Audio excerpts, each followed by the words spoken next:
Ready to spin this thing around and do a little five-star? Let's do it. Let's go. Time to buckle in. Hey, baby, let's go out there like a bunch of crazy dogs. Have some fun. It's time for 5-Star Rewind.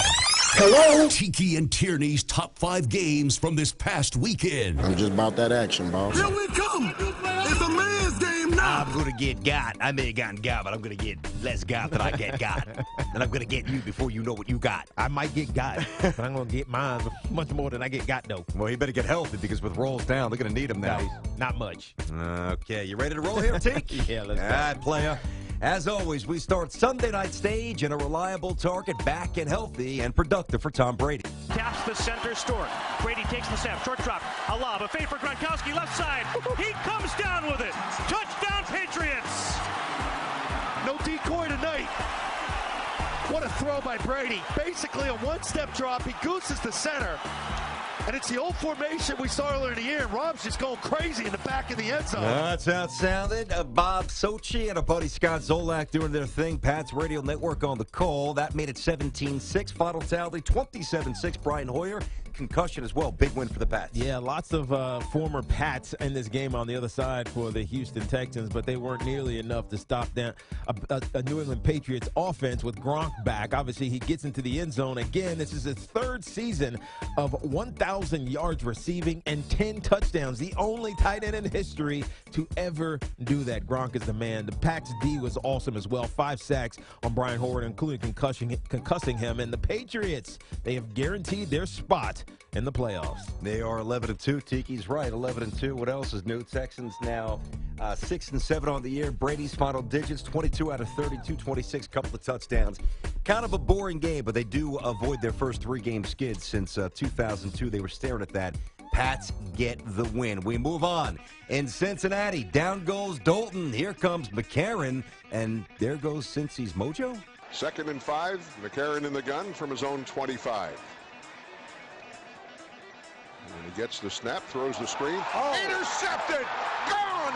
Will Gay! Will Gay picked off that screen pass and just stepped into the end zone. About a 20-yarder. Wow! All right, Tiki, that made it 23-7. Back to the house. Bill Hillgrove doing his thing on the Steelers Radio Network. All said and done.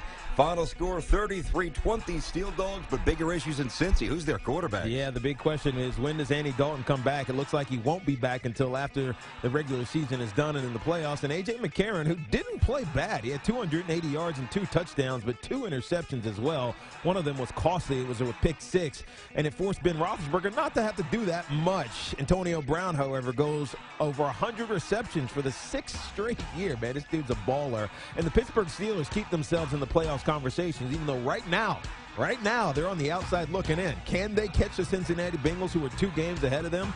Without Andy Dalton, it's now a possibility. Steelers 8-5, as are the Jets, as are the Chiefs. And Tiki's right. Steelers currently on the outside looking in. Bengals 10-3 on the year. A.J. Green, he's a bowler as well. You talk about Antonio Brown. Green's pretty good in defeat. 6 receptions, $132 and a touchdown. We roll on in Denver.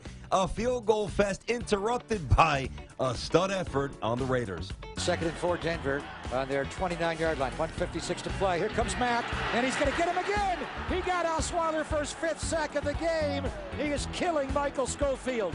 Ran right around him and sacked him to tie a Raiders single-game record with the Hall of Famer Howie Long. That's pretty good company right there. Greg Papa doing his thing on the Raiders Radio Network. Tom Flores, you heard him as well. Final score 15-12. 5 sacks for Khalil Mack. Wow. Yeah, 5 sacks. They got after Brock Osweiler. And look, to me, this loss for the Denver Broncos was a failure on the part of Rick Dennison, their offensive coordinator, and Gary Kubiak. He dropped back 51 times. It's not like you needed to. They only toted the rock 21 times, and as we said, the Oakland Raiders defense got after them. And why is this important? Because they're still 10-3 and sitting on top of the division. Well, the Kansas City Chiefs have been the hottest team in football right now. They might be in danger of losing the division because the Kansas City, they play at the Ravens, the Browns, and then the Raiders to finish out. The Denver Broncos, they have the Steelers and the Bengals coming up. I mean, this is by no means the Denver Broncos divisions. And so as much as I want to laud what Brock Osweiler has done. You got to get better in the red zone. 0-3 in their trips in the red zone, kicking field goals. And Vernon Davis and Demaryius Thomas, I know you want to be the guy filling in for the hero because the hero's out. Catch the ball, dude. That's what happened at the end of this game, and it's why Denver couldn't get in position to either tie or try to win it. You beat me to it. I had both Thomas and Vernon's name written down. By the way, the discussion, which we will have coming up, is it time for Peyton? We will get into it. As for the Raiders, not going to the postseason unless something incredibly miraculous happens, but a real character win, which further just demonstrates that they are on the come at a team that really has improved quite a bit. Very nice win for Jack Del Rio's team. Meanwhile, in Carolina, Cam continues to shine his MVP award. That's right. Delayed blitz coming. Newton is going long and right. Ted Ginn grabs it. Ted pulls away. Touchdown! Ted Ginn Jr. They can't run with him. You cannot run. That's the same play he scored on last week. But who threw the ball again? Must have been. My goodness, Cam Newton, you're absolutely beautiful. He has been beautiful. He's been still perfect as well. 13 games, 13 wins for Carolina. That's how it sounded. Mick Mixon, Eugene Robinson doing their thing on the Panthers radio network. That made it 21-zip. They weren't done. 17 points later, 38-zip. And it's hard to remember, but at one point, the Falcons, who are now 6-7, they were 5-0. Wow, 21 points and 260 yards the Panthers had in the first quarter alone. And Ted Ginn Jr., your one-trick pony, will do your one trick well. 2 big plays, 2 big catches on 3 targets, one for 74 yards, one for 46 yards, both of them touchdowns. Cam Newton, 4 passes over 20 yards. He completed all of them for 170 yards in those 2 aforementioned touchdowns. And the Atlanta Falcons, as BT was just talking about, they've lost 6 in a row and 7 of their last 8. At one point, we thought they were a shoo-in for the playoffs. Now they're on the outside looking in. There's no chance they're getting in the way that they're playing with the turnovers and things they're talking about. Arthur Blank says, Dan Quinn is safe. He's our quarterback, or he's our head coach for a long time. But Kyle Shanahan, that was embarrassing. You better watch out. Your job security might be a little bit on slippery slope there. Matty Ice has regressed as well. We can't throw it all at Shanahan's doorstep. I know it's a little complex and not on the same page. Matt Ryan's played very poorly this year. I'm sorry. I'm with you, though. Shanahan, that just doesn't seem like it's working out so far.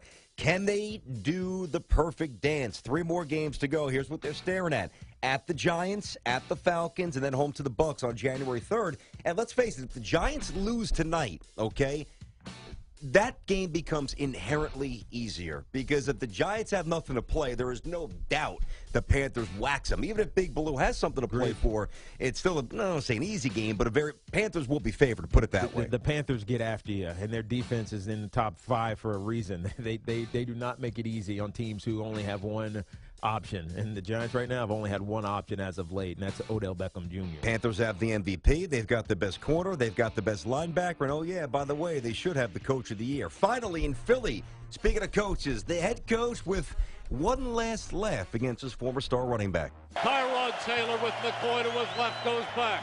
Here comes the rush. He loads up. He's going deep. And it's intercepted. It is intercepted by Ed Reynolds. Tyrod Taylor picked off for the first time in 7 games. And that should seal it.